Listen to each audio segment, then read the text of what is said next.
Are you listening? Damn.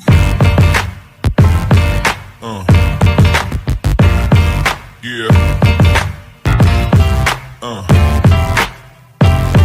Yeah.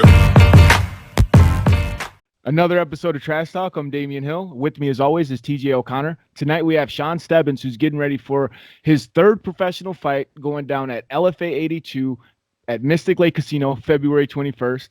Before we start this, Trash Talk is brought to you again by Valhalla Combat Sports Incorporated, Ink Shrinks Tattoo out in New Brighton, Minnesota, Origin Wellness CBD out in Minneapolis, Minnesota, James Clark's Sports Psychology and Hypnosis Therapy, Spartan Martial Arts, The Fighters, and TJ's mom. How you doing tonight, Sean? I'm doing well. How are you guys? Doing good. Yeah. But I guess before we start, I gotta say something to TJ. I really wish you a bullshit ass birthday today, you limp dick motherfucker. Now, well, I do appreciate that, and cheap plug to one of the sponsors, my mom, for choosing this day. Yeah, it is in fact my birthday, so appreciate that. now let's talk about this fight. You're facing a guy who's 5-0 as a professional with a lot of depth in his amateur record, but you faced a lot of tough competition yourself. How do you feel you two match up? I don't know, style-wise. Well, I think his most dangerous area is definitely, from what I've seen, is his Muay Thai. Yeah. I don't think that is going to be enough. He's well-rounded. I just think I'm better well-rounded. That's an interesting take as well, because I watched a couple of his fights leading up to the interview just to kind of get a base, so that way I have an idea of who you're fighting. And I mean, he does have good striking, but I feel like he uses a lot to set up his grappling. I mean, a lot of finishes by submission, not many knockout wins. Is that something to where you think he uses it to set it up more, which is, I mean, kind of in your wheelhouse where the grappling is? Yeah, he does have quite a few finishes. I think he's finished his last 3 guys by rear naked choke. Unfortunately for him, I don't think that's going to work this time. I think I'm going to be beating him in the scrambles pretty much every time. So he's going to have to figure out something else. Well, what has gone into the preparation for this fight? Has it kind of just been business as usual, or have you been training a little bit more of the stand-up? It's business as usual. Actually, it's pretty normal for me to spend more time on my striking than my grappling. You know, I've been wrestling a lot longer than striking. That's not to say, I started striking about 10 years ago too, so I've been doing them both for quite a while. But I would say it's about 60-40 weighted towards the striking. Yeah, definitely. And I it's shown, because as your fights have progressed, I feel like you've gotten a lot more comfortable on the feet. Your last fight, I feel like, was a really good performance, where you were able to go in and ultimately get the finish there. What momentum has carried off of that fight here? I know we talked to a lot of guys up at the academy, and you guys had some guests this last couple of months. What's that been like? What's the energy been like in the gym these last couple of months here with so many guys on the same card as well? And the last, Rose and Pat were there for 4 weeks, and anybody who's ever met Pat just knows the type of energy that he brings to the room. The intensity is just immediately up to the max. So getting work in with them was just a huge privilege. I love training with both of those. They're just really inspiring to watch them work together, actually. And I'm really excited to see how she does in her next fight. And then, everybody's been super consistent the last 4 weeks. We've had a full room, 4 or 5 weeks. Pretty much everybody's been showing up for each other, which is really nice to see. Is the team is it's really developing nicely, and I'm happy about that. Oh yeah. So it seems like, I mean, the last LFA card, and now you're fighting again on this one. Were you waiting for LFA to come back, or have you just been training and this was the fight that came to you? So, I mean, I've been training consistently since the last fight. I don't really take a whole lot of time off, maybe a couple days, and that's just I try to be back as soon as my body's ready. Mentally, maybe need a couple days, but really for the most part, if my body's ready to go, I'm ready to go. So, I try. We did try to put something together in December. It just ended up not working out, and so here we are in February. Oh yeah. Yeah, I mean, well, what better time? I mean, on this great card, big card, looking for your third professional win here. Damian mentioned it a little bit earlier. Your opponent on paper, 5-0, extensive amateur career. At 2-0, I mean, going into the LFA, obviously you're only going to get tough fights. But was this the plan all along to start fighting tough competition right away to prove that you're ready? The way that I approach it is, I want to continuously push just a little bit, test just a little bit harder each time. And so I think that I've got that with this fight. The last guy was 2-1, Nate's 5-0, and that's just a step up in competition. We have the last guy that I fought is our only common opponent. So I think it's the right fight to make. Yeah. Me and TJ were talking about this off camera a little bit, but you on paper, it seems like both of you guys would be each other's toughest fight. Would you agree with that assessment? I would say for sure I'm definitely his toughest fight without question. Whether or not he's going to be my toughest fight, I guess we'll see. It's hard to say because he's finished the last three guys, but in my opinion, the last three guys that he's fought are they're not high quality opponents. So it's hard to say where exactly his skill level is precisely. But I respect all my opponents, and I'm not going to take anything lightly here. So I'm looking forward to it. When Jeremy sent me this name, I was excited about it. Oh yeah. Yeah. Like it's a really fun fight, and like you said, it's hard to gauge, with the level of competition he's faced. But to this point, he's done it all correctly here. Looking at this fight, when you scout it, when you're thinking in your head, what type of fight are you expecting on the 21st this Friday night? I'm expecting him to throw lots of elbows and knees. And yeah, I think definitely he's going to throw a lot of elbows and knees, and he's kind of he's a fast twitch guy. He's explosive, and he moves quickly. And I think that my style is going to match up perfectly with that because I just have I tend to get a hold of guys and just kind of grind them down. And the longer the fight goes, usually the worse it gets for him. Yeah. No, I mean, if he's looking at your fight, or your previous fights, he probably is going to start to believe that you're more of a grappler. Do you think he's going to be surprised with anything that you have to bring inside the cage?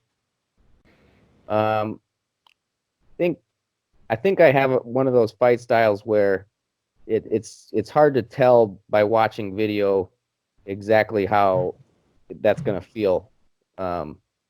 Just because of the grind and kind of like when I used to watch Volkman, it's very difficult to judge his skill level. He just gets on guys and grinds them down and wears them down, and eventually they break. And I try to kind of take that same mindset. So I think that there's a high chance that that's how this is going to go. And I was looking at some statistics of my own, just looking at my past fights, and I was counting the takedown ratio, and it's like 38 or 39-3. So I guess we'll see if he's got an answer for that. Hell yeah, I love that. No, that's great. And like I said, and you were talking about earlier the energy in the room, and there's just so many guys, especially at that 145 and underweight, that are at the academy that you have to work with. Who have you been working with specifically to try to emulate Nate's style and prepare for this fight? Adam is super explosive and fast. Yeah. And believe it or not, he's with the very little amount of wrestling experience that he has, he is one of the hardest, if not the hardest guys to take down in the room. So I get a lot of rounds with him, and I know when I'm training with Adam, the first effort is not going to work. It is not going to happen. It takes second, third, fourth effort sometimes to get him onto the ground. So I've dealt with that. And then, obviously Rose is a great body for me to work with. And David Keto, I think he's a pretty underrated amateur, to be honest with you. He's one of my primary training partners, and obviously McPadden and John have been in there too. It's just been, they've all been there, and they've all been pushing me for the last month and a half. And I'm excited to put a stamp on the finished product on Friday. Oh yeah. I mean, this is one of the things that I know for a fact that you don't do. You don't look past any of your opponents. But what does a dominant win do for you after Friday the 21st? You know what? My goal is to fight for 1FC. And I'm not interested in waiting to see what the UFC does with the flyweight division. It's not to say that I'm not interested in fighting for the UFC, but I'm not going to wait around and see what they do with that division. I was looking at their roster a week or two ago, and they only have like 15 flyweights in their whole roster. Oh wow! So, actually, there's a One Warrior Series fight this week, and I already got a win over one of the guys that's fighting on that card. So, I think there's an argument to be made that I can make that leap. I don't know whether or not that happens this year or next year or when that's going to happen, but that is the intent. I love that. And, from a traditional fan outside of the traditional game who thinks UFC is everything, they might go, why would you not want to be in the UFC? But from a martial arts standpoint, that's a great stay. I mean, obviously One right now has the best 125-pounder in the world, and they're developing the talent around that. What factor did your amateur experience going across seas in those tournaments, what did that play into making this decision? It just opened my eyes to how it's just a different environment. I don't have a problem with other people. They want to talk shit, talk trash, whatever. It's just not my thing. And I just want to go in there and fight and see who's the best. And if I'm fighting in the UFC, I know that a lot of those guys, they like to talk shit just to sell themselves, and that's not something that I'm really interested in.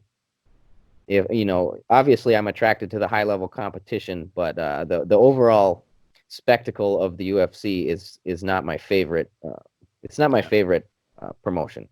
Yeah. Well, I totally understand what you're saying. Like, I was one of those guys that loved playing that game, but I totally understand like how it shouldn't be needed to sell or to make a fight. Like, if you have number 1 versus number 2, number 3 versus number 4, number 5 versus number 6, and so on and so forth, that should be the fights. And then as guys progress and beat other guys, like, that's what everybody should be interested. It's like when in high school watching the state bracket play out. Like, I mean, none of those guys were talking shit. I just knew who they were because I seen them wrestle, and that's going to be a good match and things like that. And I feel like ONE FC and I guess other countries as a whole have that same type of mentality when they're looking at sports. Like I guess in the UFC, you could be on a 2-fight losing streak or 3-fight losing streak like Joe Romero and fight for the title still. Granted, I'm gonna watch that fight. I'm gonna pay for it, but it's not how it should work. Like, if you lose every game in the playoffs and then you still make it to the Super Bowl, it's like, what? So I totally understand what you're saying. Like, I love that mindset that you have. What would you attribute that mindset to going into fighting and stuff? Is it just the lifelong wrestler? Is it just your heart and desire just as a competitor? I just love to compete, and I want to see where the ceiling is for me, and I don't need to talk shit to find out where the ceiling is. Hell yeah. Yeah. No, I mean, there's no other way to put it. I mean, obviously, if you keep fighting tough competition and keep winning, you're going to find out where the ceiling is right away. Just bring it back here before we wrap it up. Are there any teammates, sponsors, anybody like that you want to give a shout out to here tonight before the big fight on February 21st? The whole team, Greg and Andy, my coaches. Then for sponsorship, Halo Cryotherapy in Golden Valley. I Heart Freedom. I just got some shirts made, and they're putting those out. And I had a buddy of mine, my roommate that I deployed with. He just passed away a couple weeks ago, and so that was a huge influence for these shirts. And let's see, other sponsors: Training House, Luke Rudberg, he's our strength and conditioning coach. Sean Kitzman with Synergy Movement Therapy. He helps keep my body the way that it needs to be. And let's see, I'm sure I'm going to forget one. Well, you know what? Let's just go with that for now. And sure, I'll hear from him later. Well, I really appreciate you taking the time to be with us tonight. And I mean, I respect the fact and love the fact that you're keeping your buddy's memory alive, and I'm really sorry to hear that news from you. I wish all their family and your everybody that knew him the best. TJ, you want to sign us out? Yes, I do. Sean, best of skill to you this Friday night. That's LFA 82 Mystic Lake Casino. Be there live, or if you can't make it, be sure to check him out on UFC Fight Pass. Like I said, best of skill to you. Appreciate taking the time to join us. Be sure to subscribe to Trash Talk with Damian and TJ. And most importantly, don't be a hoe. Hey, thanks, guys. I'll see you Friday.